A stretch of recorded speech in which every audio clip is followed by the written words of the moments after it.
Graça e paz, amado e amada de Deus. Que bênção estar aqui de novo com vocês para mais uma reflexão da palavra do Senhor. Vamos orar? Paizinho amado, obrigado, Deus, por mais essa oportunidade, Senhor. Pai, perdoa as nossas fraquezas, os nossos pecados. Pai, nós queremos ser transformados por Tua palavra. Queremos ter uma vida que agrade o Teu coração, Senhor. Mas somos imperfeitos. Não somos, Pai, merecedores da Tua bondade, da salvação. Quem somos nós, Senhor? Quem é o homem para que o Senhor se lembre dele? Somos pó, desobedientes, com um coração, Pai, desesperadamente corrupto, como diz a Tua palavra. Buscamos muitas vezes muito mais as coisas do mundo do que as coisas do Teu reino.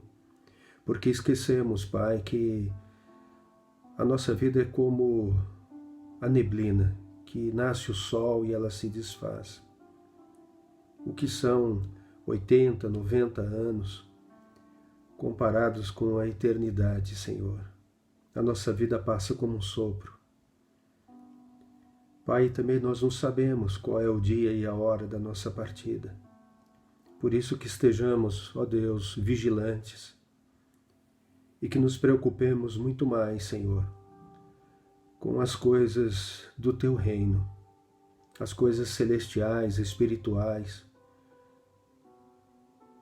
porque as coisas deste mundo são perecíveis, acabam com o tempo, os ladrões roubam, as traças corroem, a ferrugem destrói. Hoje temos alguma coisa, amanhã perdemos. Essas coisas, Pai, não têm a menor importância, porque nos chegamos ao mundo e nos partiremos. Nada que acumularmos aqui nós levaremos, ó Deus, a não ser a maior riqueza que nós podemos ter, que é a comunhão com o Senhor e a Tua graça sobre a nossa vida. Porque mesmo sendo pecadores, mesmo sendo rebeldes à Tua palavra, o Senhor enviou o Teu Filho amado para nos chamar de volta para um relacionamento com o Senhor, para uma reconciliação, para que tivéssemos paz com o Senhor. E morreu pelos nossos pecados, pagou pelos nossos pecados na cruz do Calvário, Pai. E nós nunca saberemos qual é o preço do nosso pecado lá, sobre os ombros de Jesus Cristo. Ó Senhor Deus, ajuda-nos, Pai, a fazer aquilo que Te agrada, que nós não vivamos segundo os padrões deste mundo, Pai, mas que nós nos deixemos transformar pela renovação da nossa mente, pela Tua palavra, para que nós possamos, Senhor, experimentar o quão boa, agradável e perfeita ela é. Abençoa cada amado que está aqui ouvindo esse devocional, assistindo. Pai, tira todas as interferências, não permita, Pai, que haja nenhuma distração, mas que o Senhor encontre em cada coração, Senhor, uma terra fértil para receber a Tua santa semente, para que o inimigo não arrebate a Tua palavra do coração dessas pessoas, imediatamente após terem ouvido, assistido esse devocional. Que não permita, Senhor, que os cuidados deste mundo faça com que elas, mesmo se alegrando inicialmente com a palavra, depois se esqueça dela e volte cada um para os seus afazeres e a ter a mesma vida que sempre tiveram.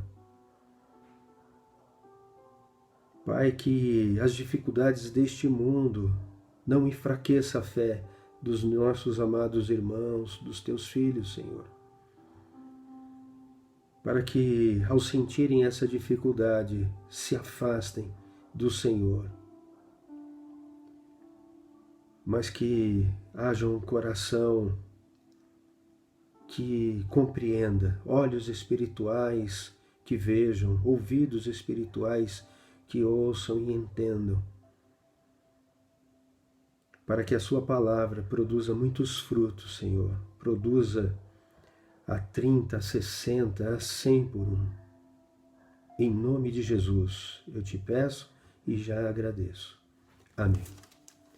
Amados, o tema de hoje é a verdade que salva e a resistência do mundo. A verdade que salva e a resistência do mundo. Amados, eu costumo sempre lembrar que Jesus, antes de subir aos céus, ele deu uma ordem para o seu povo. Ele deu uma ordem para os seus apóstolos, que eram discípulos, que foram escolhidos dentre os discípulos, para que eles dessem início à igreja de Jesus, o corpo de Cristo aqui na terra. E isso aconteceu lá em Pentecostes, com a descida do Espírito Santo. Imediatamente Pedro foi, pregou pela primeira vez, 3.000 convertidos, e eles viviam, falamos sobre isso no nosso último devocional, perseverando na doutrina dos apóstolos e na comunhão, no partir do pão e nas orações. Então, nós sabemos isso. E essa ordem está lá em Mateus, capítulo 28, versículos 20 e 21, se não me falha a memória, que Jesus disse assim: vão por todo o mundo e preguem o evangelho, façam discípulos de todas as nações, batizando-os em nome do Pai, do Filho e do Espírito Santo e ensinando-os a guardar. O que é guardar? É obedecer, é praticar. Então, ensinando-os a guardar tudo aquilo que eu vos tenho ordenado. Jesus Cristo, Deus, não nos deu sugestões, mas Ele nos deu ordens. A palavra de Deus não são meras sugestões, até porque sugestões a gente ouve e tem uma opção de acatar ou descartar. É uma opção, é uma sugestão. Mas Deus nos deu ordem, e diante de uma ordem não há opção. Ou você obedece ou você desobedece. E a desobediência é o pecado. Pecado que nos leva à morte eterna. Aí então, se nós dizemos com os nossos lábios que Jesus Cristo é o nosso Senhor, mas nós desobedecemos a sua palavra, porque Ele é a própria palavra, portanto a Bíblia é uma pessoa, é a santa pessoa de Deus que fala conosco, é a palavra de Deus, Jesus veio e encarnou, esteve entre nós. Mas se nós desobedecemos então as ordens de Deus, a nossa boca está declarando uma coisa, mas o nosso coração está distante dele. Eu não posso dizer que Cristo é o meu Senhor se eu não lhe obedeço a palavra. Entenda, amados, Jesus falou que muitos estarão um dia na presença dele. Na verdade, todos nós estaremos segundo a palavra, mas ele estava falando de uma parcela. Então, muitos, provavelmente todos que caminharam pelo caminho largo, pela porta larga, vão chegar na presença dele e Jesus vai dizer assim: eu nunca vos conheci. E as pessoas vão dizer desesperadamente, porque não haverá mais tempo de arrependimento. O tempo de arrependimento é agora. Depois que eu morrer, não há mais tempo. Só me resta o julgamento ou o tribunal de Cristo, uma ou outra coisa. Se eu, de verdade, tiver o meu coração convertido a Jesus Cristo e o aceitei como meu Senhor, único Senhor e Salvador, aí então eu irei para o tribunal de Cristo e vai haver um grande banquete com o Rei e estarei com ele para sempre. Mas se eu for para o julgamento, provavelmente eu não terei salvação mais. E aí o que Jesus estava dizendo era que muitos chegariam para ele e diriam assim: mas Senhor, eu preguei em seu nome, eu declarei o seu nome, em seu nome eu expulsei demônios, eu curei enfermos. E Jesus vai olhar para a pessoa e vai dizer assim: aparta-te de mim, eu nunca vos conheci. Por quê? Porque os seus lábios proclamavam o meu nome, mas o seu coração estava distante de mim. Você foi um hipócrita, um mentiroso, e não se esforçou, não teve um coração sincero diante de mim e do meu Pai. Por isso, você será lançado fora, onde haverá choro e ranger de dentes. Amados, eu estou falando aqui a verdade da palavra de Deus. Essa é uma palavra dura, que infelizmente as igrejas não falam. Por quê?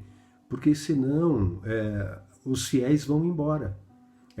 Os fiéis vão procurar um lugar onde eles vão ouvir aquilo que agrada aos ouvidos deles, ou seja, que permite o pecado deles. Amados, essas pseudo-igrejas, elas não são igrejas de Jesus Cristo, muito embora digam que são.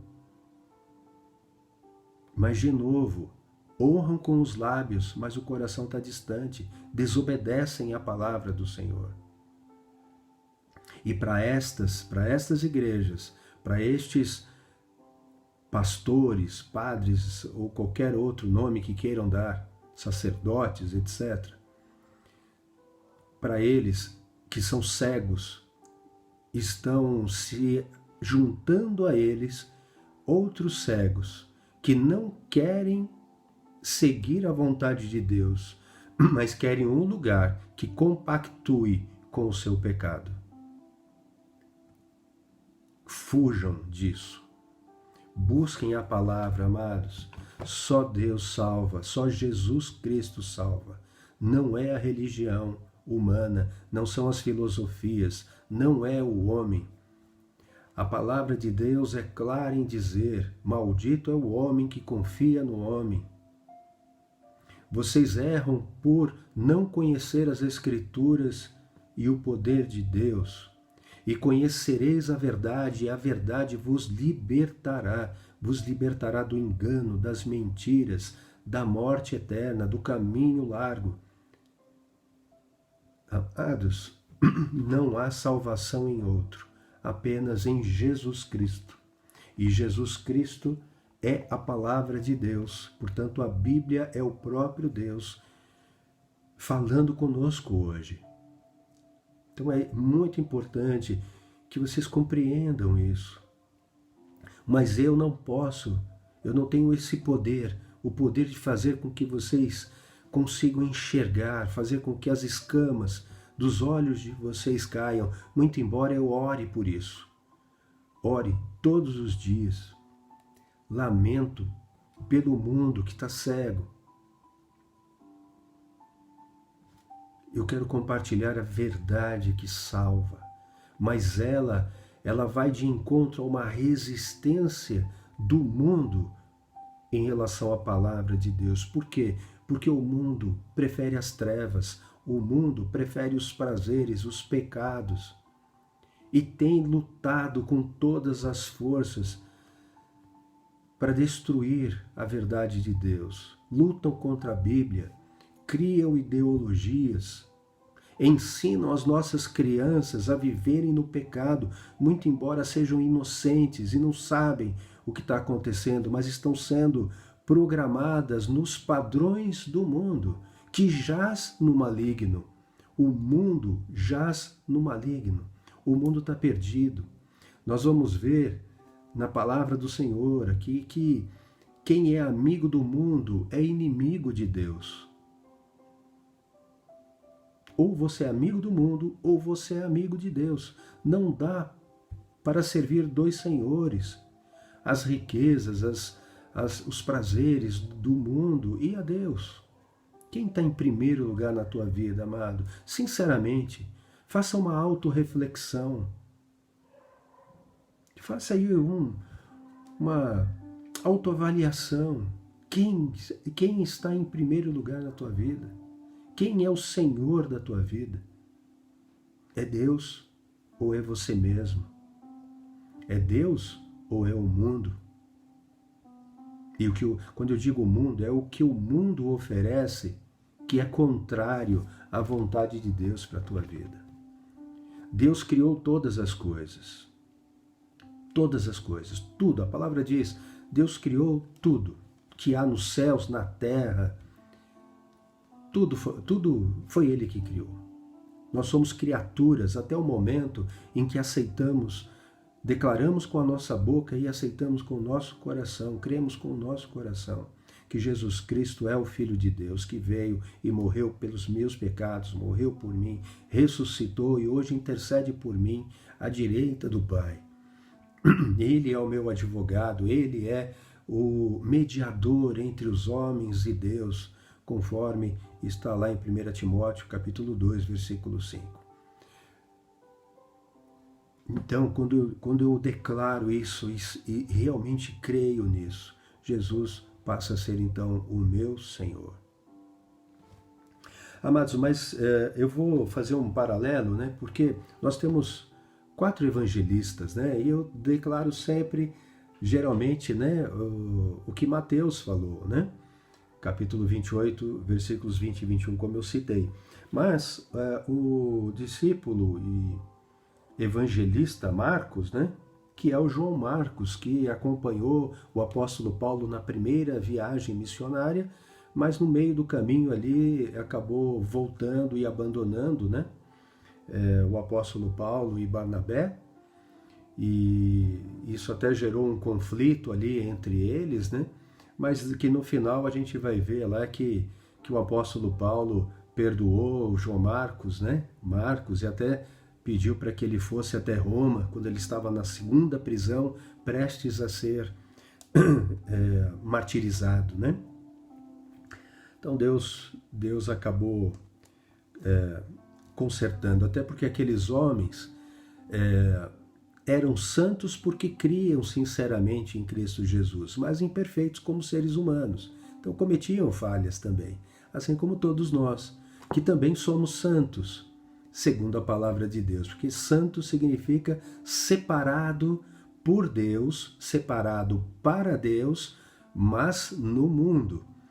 E por que Deus nos separou aqui no mundo? Para que nós fôssemos representantes do reino dele aqui na terra, para que pudéssemos dar continuidade como corpo de Jesus Cristo, que é o cabeça, né? Mas que através de nós a palavra dele pudesse ser compartilhada até os confins da terra. Esse é o nosso papel. É para isso que Deus nos salvou. Nos salvou, nos redimiu, nos transformou, vai nos transformando, nos capacitando para que nós demos sequência à obra redentora que ele veio dar início há 2000 anos. Amados, então o evangelista Marcos, ele vai dizer aqui no final, ali no capítulo 16, isso, no versículo 14, ele diz assim: finalmente Jesus apareceu aos 11 porque Judas já havia se suicidado, né?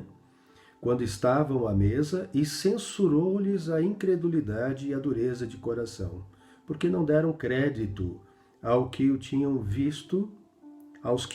visto já ressuscitado. E disse-lhes: vão por todo o mundo e preguem o evangelho a toda criatura. Criatura, eu prego primeiro para a criatura. Aí verso 16, quem crer e for batizado será salvo, quem porém não crer será condenado. Então veja que o evangelista Marcos, ele fala mais ou menos a mesma coisa que Mateus, naturalmente em suas próprias palavras. Quem crer e for batizado será salvo, quem não crer será condenado.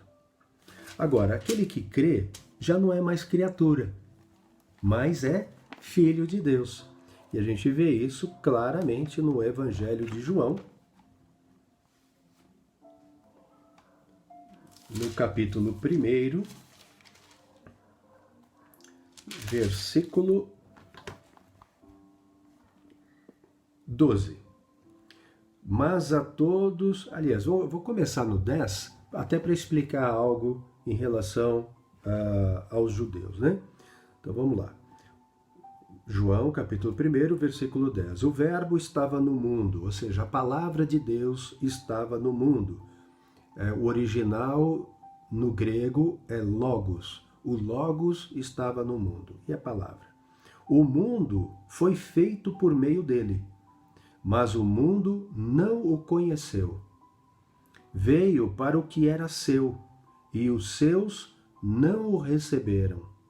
Mas a todos quantos o receberam, deu-lhes o poder de serem feitos filhos de Deus, a saber, aos que creem no seu nome, os quais não nasceram do sangue, nem da vontade da carne, nem da vontade do homem, mas de Deus. E o Verbo se fez carne e habitou entre nós, cheio de graça e de verdade, e vimos a sua glória, glória como do unigênito do Pai.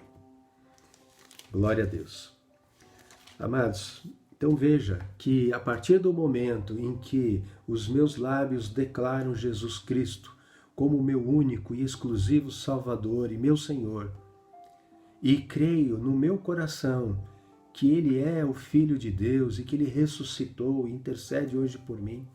Então, quando eu creio na verdade do Evangelho, o Evangelho que significa as boas notícias de Deus, né? Boas novas para o mundo, qual é a boa nova? Qual é a notícia de Deus? Vocês estavam mortos nos seus pecados, mas eu enviei o meu Filho para morrer no teu lugar, para que você se arrependa e ouça o convite dele e se reconcilie comigo. Jesus começou a pregar aqui na terra: arrependei-vos, porque é chegado o reino de Deus. Amados, o reino de Deus precisa estar no nosso coração. É Ele que deve reinar em nós. Então, Deus agora nos dá uma nova natureza, que é a segunda natureza, a natureza espiritual. A primeira era carnal, que não podia herdar o reino de Deus. Estávamos mortos, condenados. Mas o Evangelho, as boas novas, veio para nós para que nós tivéssemos a oportunidade de nos arrepender, nos converter ao único e verdadeiro Deus.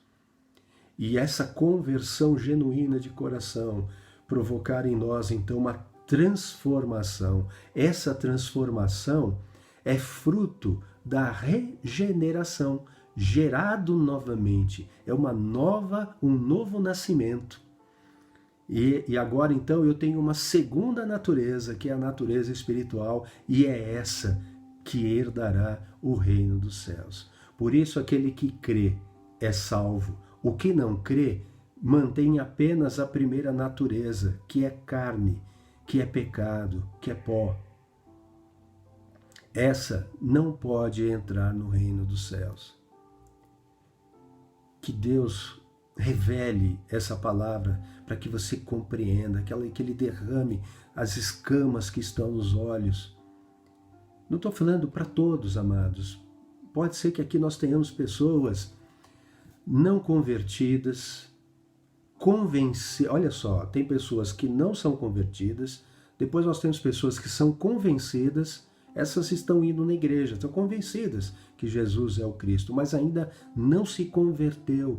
Por quê? Porque ainda não tem a revelação no coração, não tem a fé genuína que provoca, então, a obediência, o guardar da palavra de Deus. Ainda continua crendo no homem, nos rituais, na salvação por ter feito alguma coisa. Amados, não há nada que nós possamos fazer, a não ser ter a fé em Jesus Cristo e sinceridade de coração, para deixar que Deus nos transforme por sua palavra.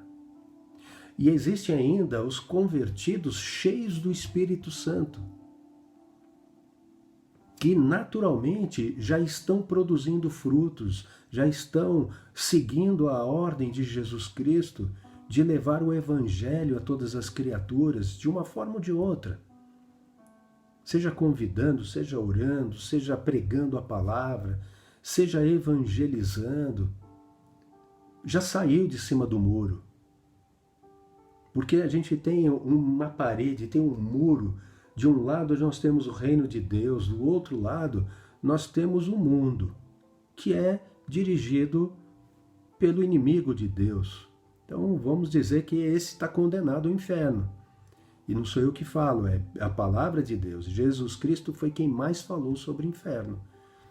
Então, se você crê em Jesus, tem que crer que o inferno existe, ou você está chamando ele de mentiroso. E se chama de mentiroso, ainda não se converteu. E se não se converteu, continua morto ou morta nos seus pecados. Mas eu estou falando uma verdade dura, mas se eu não falar a verdade, eu corro o risco de você não compreender, não se converter e morrer nos seus pecados, e eu não quero isso. Então, por amor, eu digo a verdade. Doa a quem doer, concorde ou não concorde, é a verdade de Deus para a tua vida. E o amor dele é que faz com que essa palavra chegue até você, para que você se arrependa e se chegue a ele. Mas então tem esses dois lados. Mas é interessante, porque é só um lado que chama. Veja, o mundo não fica pregando, né? Pregando as coisas do mundo. Venha, não sei o quê. Não, nada disso. O mundo simplesmente oferece, né? Mas o ser humano quer aquilo e foge do lado de Deus. Agora tem gente que está em cima do muro. Está em cima do muro. E aí ele fica olhando para os dois lados, né? Um que não fala nada e o outro que fica te chamando. O reino de Deus fica te chamando o tempo todo. Eu estou aqui, por exemplo, cumprindo esse papel, mas tem outros que continuam fazendo isso também. Você só precisa discernir qual que é a palavra de Deus e qual é a palavra do mundo, porque o mundo também tenta enganar. Enganar, dizendo que é de Deus e não é. Que Satanás, a palavra diz, que Satanás se transforma em anjos de luz para enganar, se possível, até os eleitos de Deus. Olha isso. Então, o mundo está quietinho ali. Mas tem gente aqui em cima do mundo olhando para os dois lados. Aí chega uma hora que a pessoa fala, nossa, por que será que, né, aí, para quem que ele pergunta isso, né? Isso aí é uma historinha, né? Aí ele pergunta para alguém que foi ali, varreu perto do muro, tá? Conversando com quem estava sentadinho ali. Então, como quem não queria nada, né? Mas no fundo, esse é o diabo. E aí ele está ali varrendo, e aí algum curioso ali em cima fala assim, escuta, por que desse lado ninguém fica me chamando? Não, olha, vem para cá, vem para o nosso lado e tal, né? E desse lado aqui, no reino de Deus, o pessoal fica pregando, chamando, convidando. Aliás, Jesus Cristo não convidou ninguém. Jesus Cristo ordenou a todos os homens que se arrependa e volte para Deus. É uma ordem, não é um convite. Isso é uma coisa importante também para a gente saber.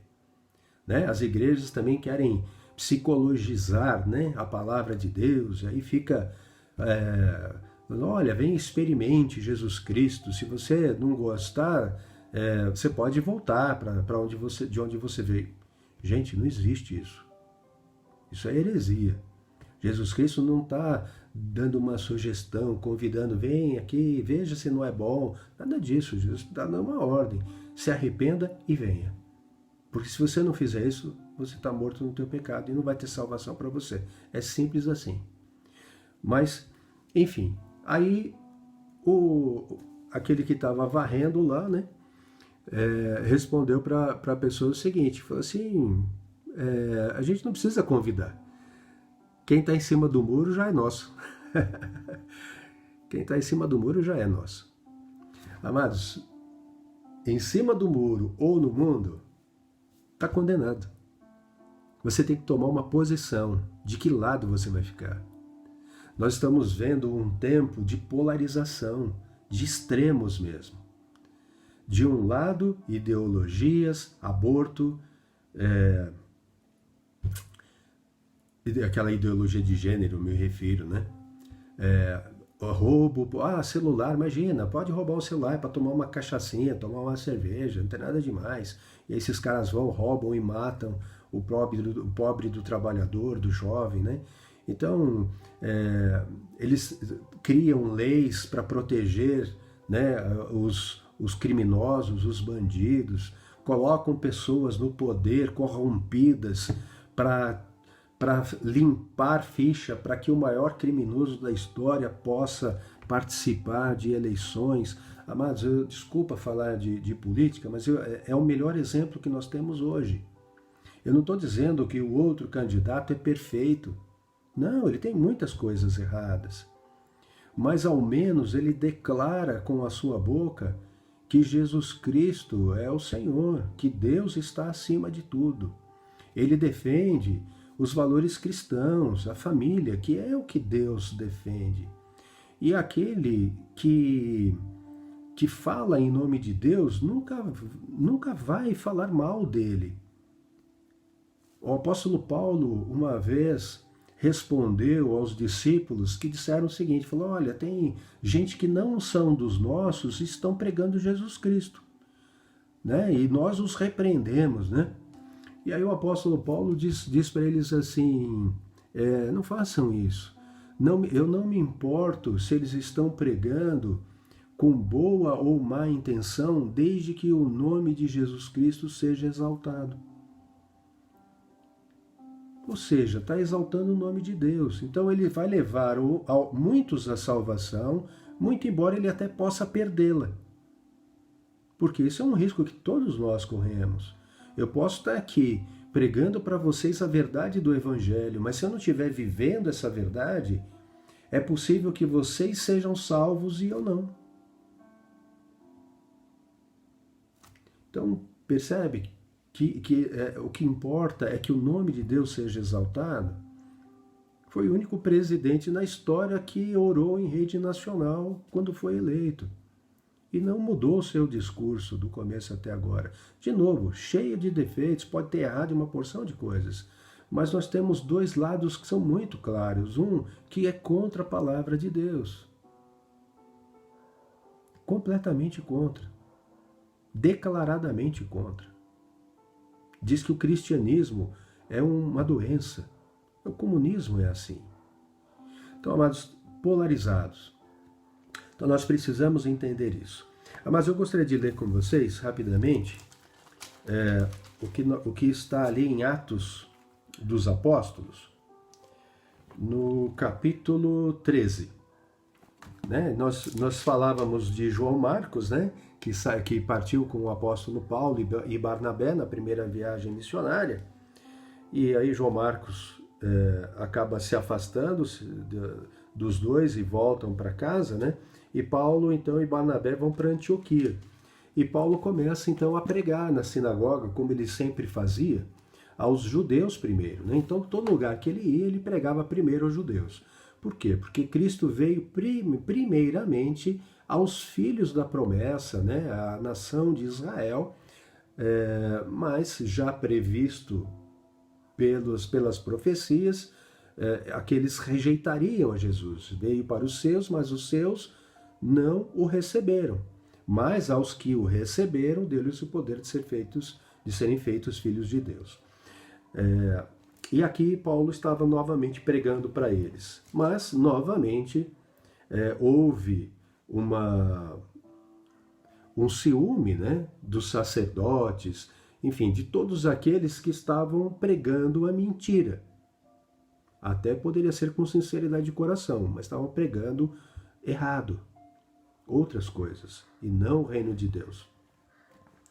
E aí, então no verso 44, Atos 13, 44, diz assim, no sábado seguinte, quase toda a cidade se reuniu para ouvir a palavra do Senhor. Mas os judeus, vendo as multidões, ficaram com muita inveja e, blasfemando, contradiziam o que Paulo falava. Então Paulo e Barnabé, falando ousadamente, disseram, era necessário pregar a palavra de Deus primeiro a vocês.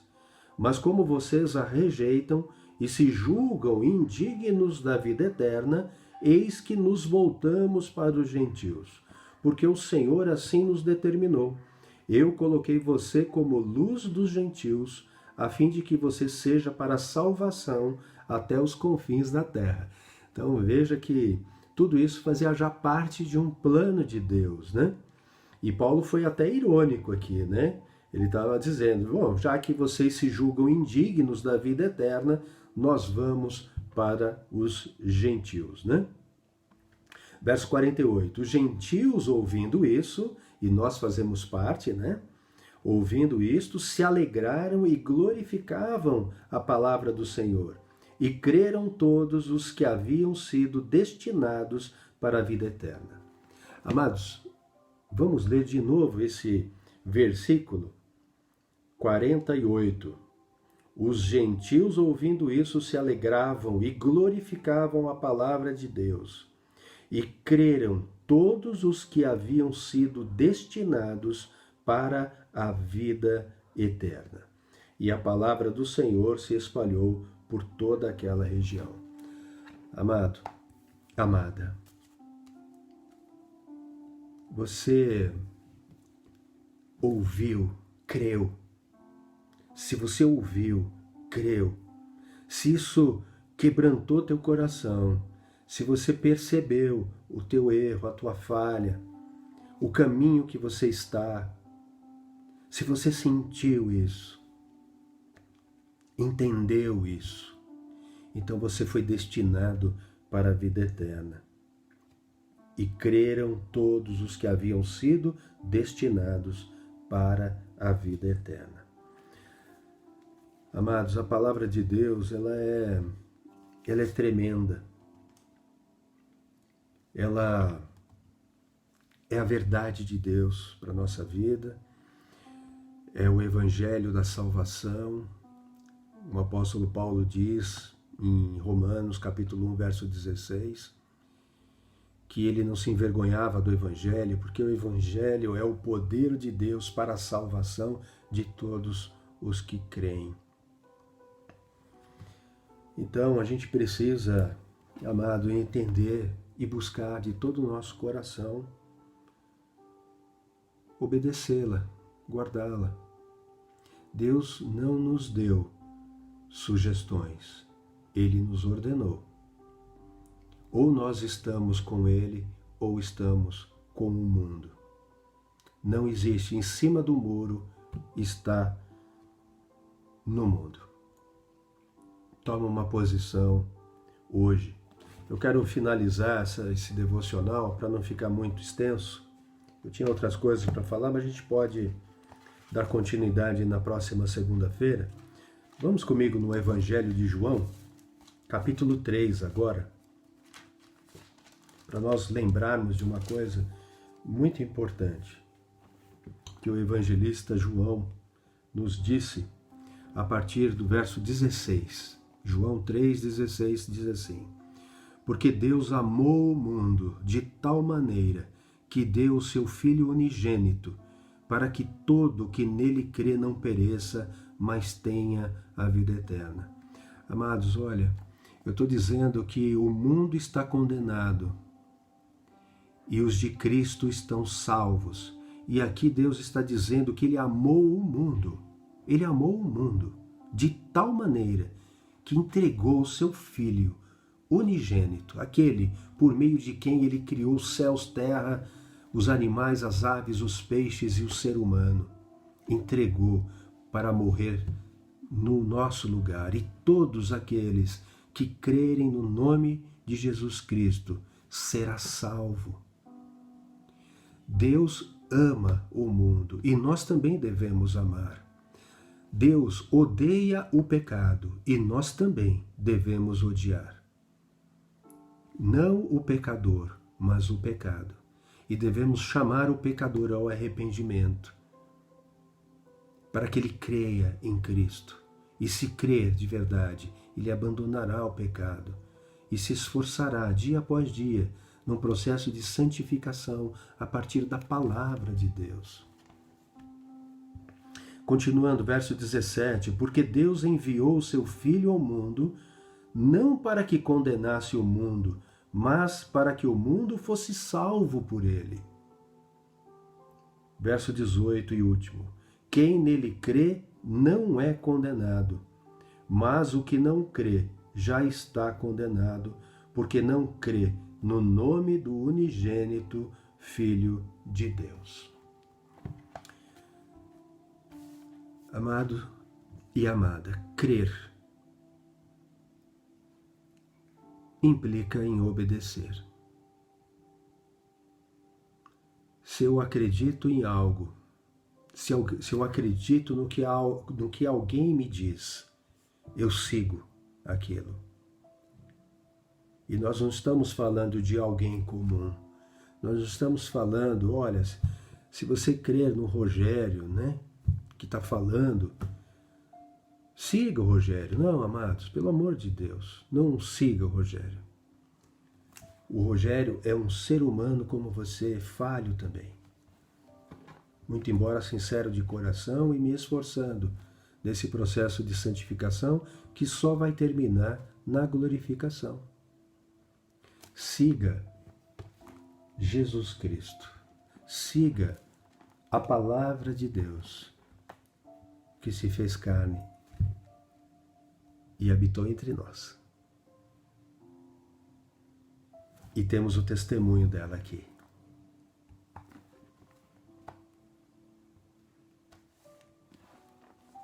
Vamos orar?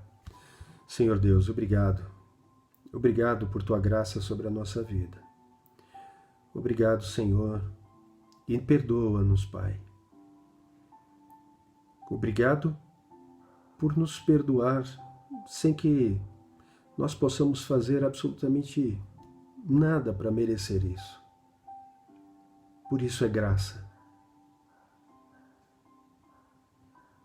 Não há nada, Senhor, nada que eu possa fazer para merecer algo, a não ser me arrepender dos pecados, reconhecê-los, buscar o Senhor de todo o meu coração,